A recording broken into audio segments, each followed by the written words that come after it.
Today we have the privilege to talk to really one of the four founders of the school, Mrs. Barbara McGrath. So Barb, how'd you get involved? 1989.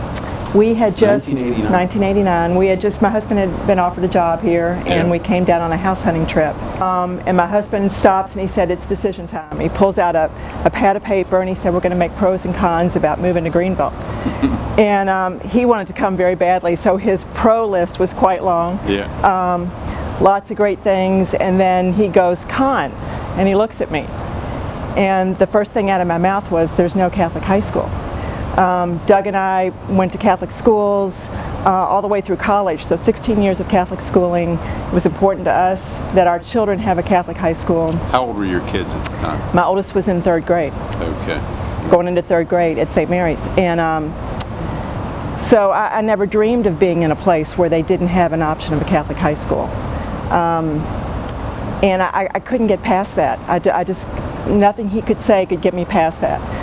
So my husband is the eternal optimist, and he looks at me and he said, "So if you feel this way, I'm sure there's others here that feel that way, why don't you just get involved with some people and try to start one?" And you know, I think about that time, and I think about that was really the first time the Holy Spirit was working, because I didn't see any reason that I couldn't do that. Whereas I think about that today and I think, that's crazy. So what'd you do? Like, it's one thing, you have an idea, you have a thought, you have an inspiration. Okay, now I've got to take some steps. What steps did you take? Well, that put it in the back of my mind momentarily. We could proceed, we could move, we could start school, we could get everything going. It was probably, if not that fall, then early 1990. I sat down and wrote a letter to the bishop. Okay, 1990. That I wanted a Catholic high school. And I had gotten involved at St. Mary's School and had met another mom in my daughter's class, and she's, you know, was telling her about this, and she was a little more connected to Greenville, and she said, "Oh, there's somebody you got to meet."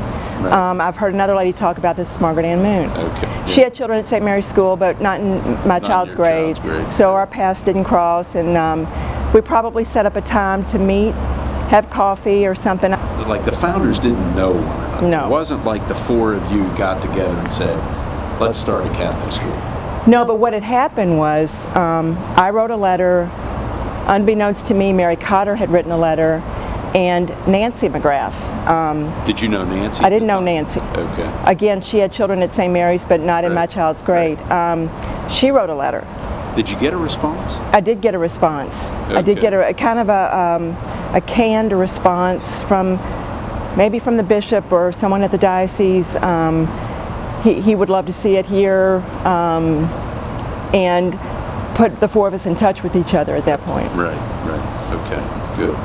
And as Margaret Ann likes to say, that their mistake. His first mistake, right? We decided every week that we would meet, that we would all have jobs and we'd get back together every week. So every week we rotated among our kitchen tables. Okay, and who was the we? Margaret Ann, Mary, Nancy, myself. So gradually we got more and more people on board. In the diocese, their first point of business was to try to get the priest involved. So I remember having this luncheon at OLR where we invited the priest. The response was, there was a lot of, "It'll never work, it's been tried before, we don't have enough feeder schools to feed into the high school, the Catholic population here isn't what it should be to support a high school." A lot of negativity. And that was so beautiful when Father Coughlin stood up and among his peers, and he'd heard all this negativity, and he said, "You can start your school at my parish." The fall of 1993, several of us had students who would be entering that high school. No one had anybody that next year. So if we didn't do it then, we didn't see it happening. Right. Was your daughter in that class? No, she was in the third class. She was in the third class, yeah. Right. And so I look at, you know, I think back on that time, and I look at that time and think, you know, people want to say the founders were brave, or certain people along the way took risk, but I think the brave people were those parents in that first class who were possibly jeopardizing their child's freshman year. What if it didn't make it? It was in a little house. They walked through the red door. That was the main door. The living room of the house was the main classroom. Had a fireplace in it. They were all in class together, so that's where they got most of their instruction. Yeah. There wasn't moving from class to class. The principal was the only really full-time on-staff person, Sandy Greaves. Her office was the dining room, and it opened into the living room so she could look in and see this class. Yeah. The kitchen was our science lab. Yeah. Did some experiments there in the sink. Could you imagine at that point, could this become like my school? I knew it could. Yeah. I knew it could. I knew Greenville could support what I had. And yet I look at this school today and think, I didn't have this. I wish I could have had this. Yeah. We did a lot of talk in the early days about, wouldn't it, our goal was 100 students. If we could just get 100 high school students, wouldn't that was just something to reach for. We worked on that number for a long time. But yeah, we moved here with 70 or 80 students. Right. When did you think, okay, we're going to make it as a school? August 15, 2000. That was the day that we had dreamed about as founders for years and years, and that was the day that Bishop Baker came and recognized the school as an independent Catholic school. There were a lot of people who, for years, watched us on the sidelines, good, faithful Catholics who'd sent their kids through St. Mary's, who wanted a Catholic education, but until the bishop endorsed this school, they weren't quite sure about us. And they wanted his stamp of approval. And once we got that, enrollment took off. I just knew at that point he had brought us into the fold, so to speak, that that this could really be something.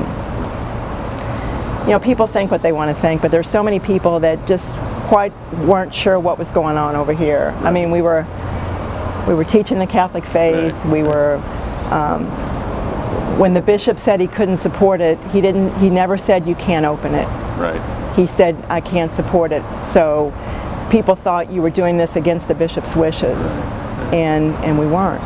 The fact that we're a force to be reckoned with brings me such great pleasure, because the early days we were nothing. Be it on the sports field or be it the performances that we put on the stage here are absolutely incredible. When I look at the talent here, when I look at, I talk to people and they tell me, well, we know all about St. Joe's, it's strong academics. Well, how do you know that? I just remember back in the day when we were none of that. And we had to prove ourselves every step of the way. I really never thought that I would see this school today like this in my lifetime. And I have 2 children that are graduates. I see Catholic education in their lives every day. I think they learn here how to give back, that they have, whether they're from a wealthy family or not, they are privileged to be here. And I think they all know that. They want to give and help others like nobody I've ever seen before. I heard a graduate tell me one time she left here and went to Furman, and she'd gone through St. Mary's, she'd gone through St. Joe's. This was her first experience in a non-Catholic institution. And she said, I was sitting around my dorm room one afternoon, and they were just peppering me with questions about my faith, and I couldn't just sit there and say, it's that way because it just is, or that's just what I've been taught, or something. I had to know what I believed and why I believed it. I had to defend it. And I called on some things I learned at St. Joe's to be able to do that. And that just really spoke to me.